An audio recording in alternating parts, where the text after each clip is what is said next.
BNP অন্যায়ের কাছে কোনো আপোষ করে না। জনগণকে যখন যে কথা বলেছে সেই কথা রক্ষা করেছে বিএনপি। আর দৃঢ়তার কারণে ফ্যাসিবাদের পতন হয়েছে।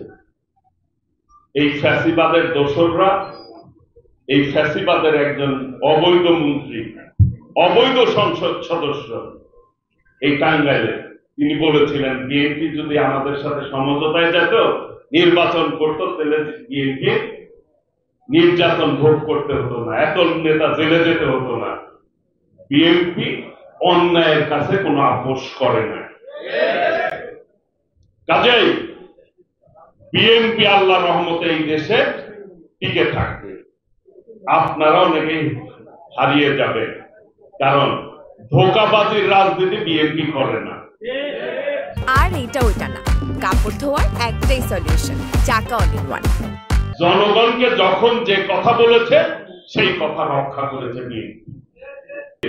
বিএনপির সাথে সমন্বয় করে দ্রুততম সময়ের মধ্যে কেন্দ্র ভিত্তিক কমিটি আমাদেরকে করতে হবে।